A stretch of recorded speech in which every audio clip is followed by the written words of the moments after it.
How you doing, YouTubers? Welcome to Development. It's my 327th weekly update.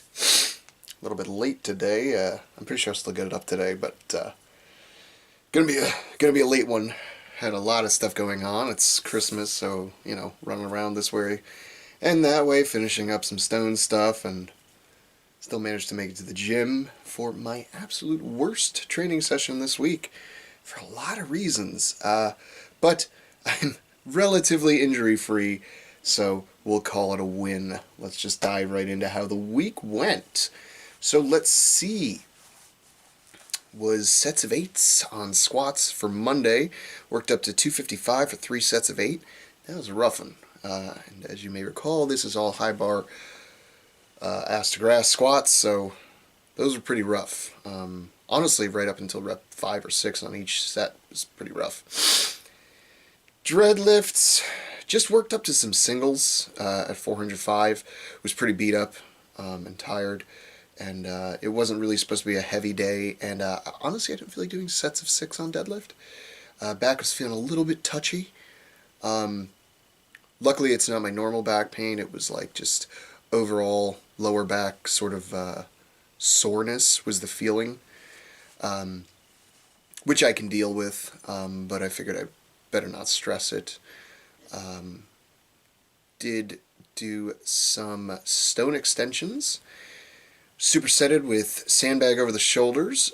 Did 4 total rounds of 1 rep each of a 200-pound stone extension, so from the floor to the lap and up as high as I can get it, and then sandbag over the shoulder, which is just picking it up, throwing it over one shoulder, with the 135 bag. Doing those back to back was really tough, and honestly it really tore up my my biceps and my forearms, my tendons, just all the way up and down. Are really still feeling it today, honestly.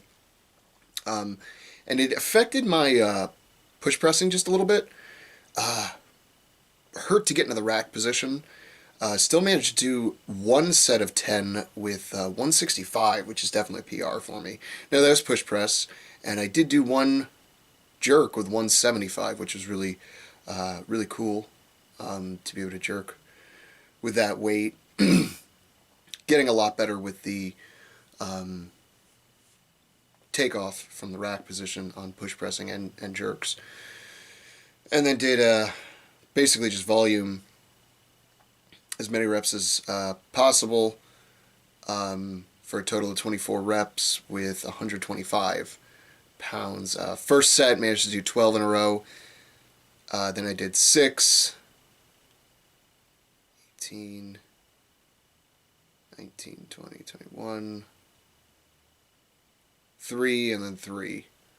And it was basically just, when I would fail a rep, I would just re-rack it, take 2 breaths, unrack it, and just go for as many more as I could. And fun.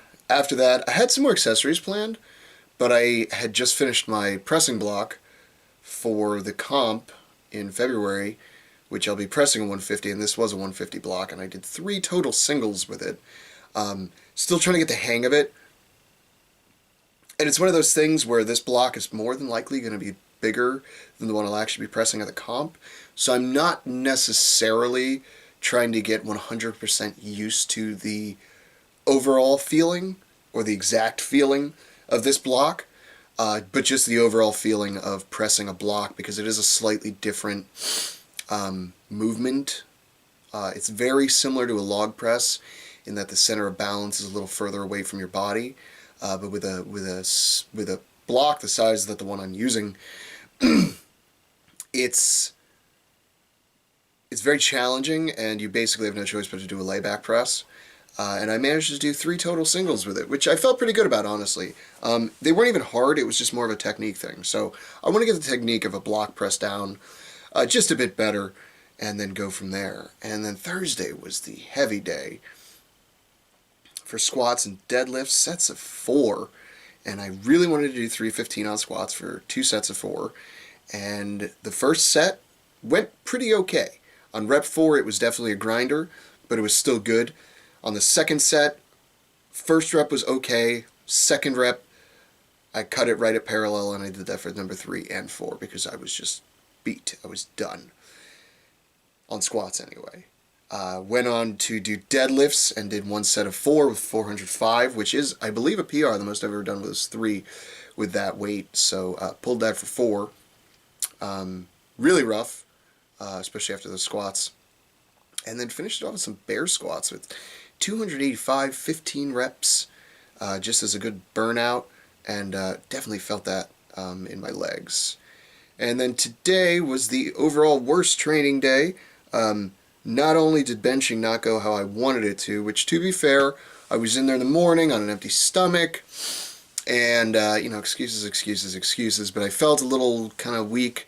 Nobody else was there. It was cold. There was a lot of good factors to not do it, and I ended up just deciding to play it safe, because right when I did the bar, did 135. 135 felt okay, and then 225 was like shaky, and it shouldn't be shaky for me. And did 6. I was planning on doing 275 for 6 sets of 6 today. And I had 225 on there, and I was like, ooh, this feels bad. My elbows hurt, biceps hurt. Like, things that shouldn't be hurting were hurting, and I was shaking. And I said, all right, just do 245 then. And I put 245 on there, and I went to unrack it, and I was shaking just trying to unrack it. And I said, okay, obviously you have some bicep or some stability muscles that are hurt right now. Let's not push it. Let's just call it there. And let's do some accessory work that will really give a good pump to some places that obviously need some healing, which is the biceps, the shoulders, right? So, and I don't do a lot of direct work to them, which I'm thinking I might change a little bit coming up here, just to do some hypertrophy work on my biceps a little bit, just to get a lot more blood flowing in them, get them going through motions that will hopefully keep them healthier, and even possibly get them a little stronger, which will definitely aid my pressing a little bit. But tried to do some dumbbell incline, and I just took 45s because I was like, let's just go nice and easy. It wasn't even a very steep incline, and even those felt shaky and bad, and that's when I decided to 100% call it. I said, just do some accessory work, just do some curls. You haven't done any bicep, just dumbbell curls in forever. And so I did basically, the plan was to do 8 to 12 reps, starting at 35 pounds, going 5 pounds down until I hit 10 or 5 or whatever. Just get a sick pump and just run the rack down, starting at 35. And when I went to go and rack the 35s, there was a bunch of stuff in the way, and it all like fell. And I ended up getting pulled forward by the one in my left hand. I threw the one in my right hand away, but I didn't get to throw the one in my left away. And it ended up, let's see if you can see that. Can you see that mild bruise forming? I smashed these 3 fingers against the angle iron that makes our dumbbell rack. It hurt. This pinky swelled up. There was a big knot on it, and it really hurt, especially because I was cold. My hands were still pretty cold, and so that just makes everything even worse. Regrouped, just got back to work. I said, you know what, I can still close my hand. Let's keep it that way as much as we can. Try to keep it moving as much as we can. That way we can mitigate swelling and hopefully promote more healing quicker. Don't want to just lock it like this because then it'll get stuck that way.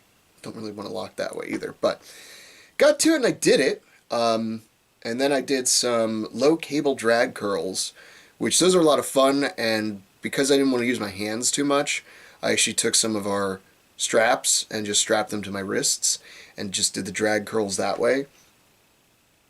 And I supersetted that with low cable rows with one of my favorite attachments. It's the one that's looks kind of like a bullhorn. Like it's kind of shaped like that. Like that.